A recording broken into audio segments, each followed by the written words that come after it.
On a vu que il y avait une vraie attente. Et c'est vrai, avoir l'ensemble de nos pratiquants sur les terrains à partir du 9 juin, c'est une forme de libération pour nous tous. Et ça nous offre des perspectives, je l'espère, d'une reprise un peu plus traditionnelle dès le mois de septembre.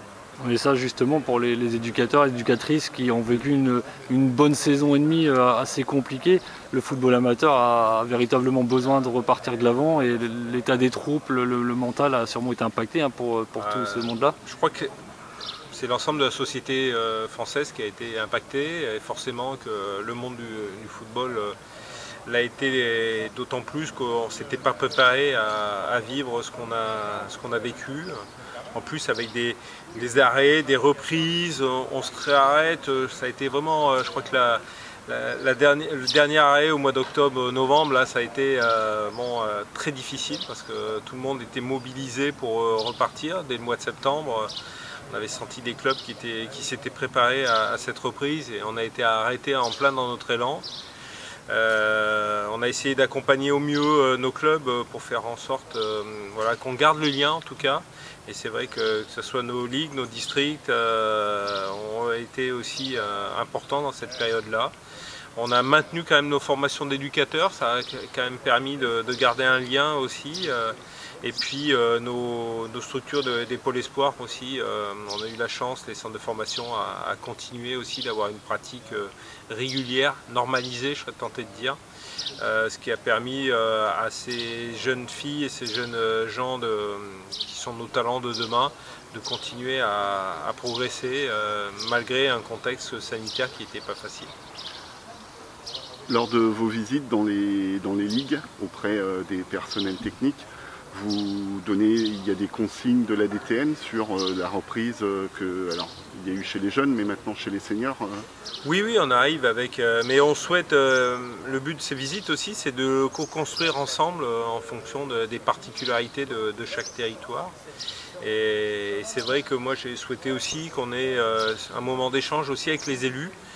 Bien sûr qu'il y a nos équipes techniques régionales, mais on souhaite aussi le partager, notre vision avec l'ensemble des élus. Donc c'est un format avec les présidents de district, le président aussi Essor aussi, pour faire en sorte qu'on partage nos visions à court terme sur la reprise, comment on l'aborde, et puis à moyen long terme, le football, la structuration et préparer les évolutions pour qu'on réfléchisse ensemble sur le football de demain.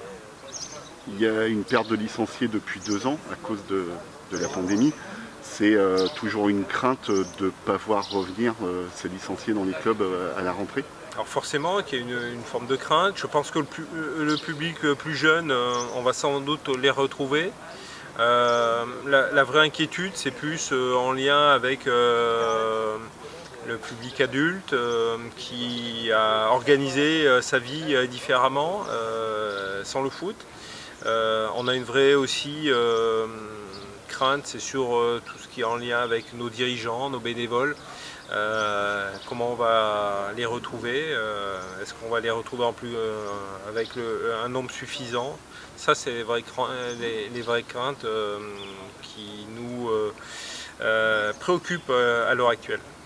Donc la Fédé, la DTN, vous allez mettre en place des outils à destination des ligues districts et des clubs Alors c'est plus, oui, la Fédé, c'est pas que la DTN, je pense que le problème est suffisamment sérieux pour que toutes les forces de la fédération soient auprès des clubs et de nos organes déconcentrés que sont les ligues et districts pour prendre bien sûr à bras le corps ces sujets-là, que sont la fidélisation de nos dirigeants, de nos bénévoles, de nos arbitres aussi, qui sont un rouage essentiel au bon fonctionnement du football français.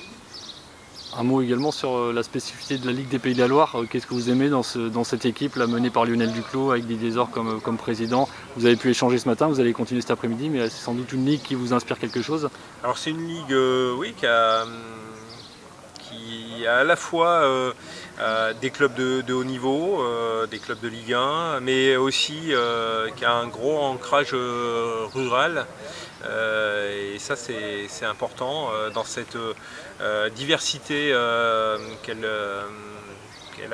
aborde au travers voilà, du réaménagement territorial qui a été mené avec cette nouvelle ligue des Pays de la Loire. Mais elle a des vraies valeurs aussi, hein. On sent bien que les élus souhaitent aussi aborder les valeurs sociales qui font que notre football participe aussi à avoir un impact social fort sur les populations. Merci beaucoup Pierre Fournier, bonne journée à vous. Merci beaucoup. Au revoir.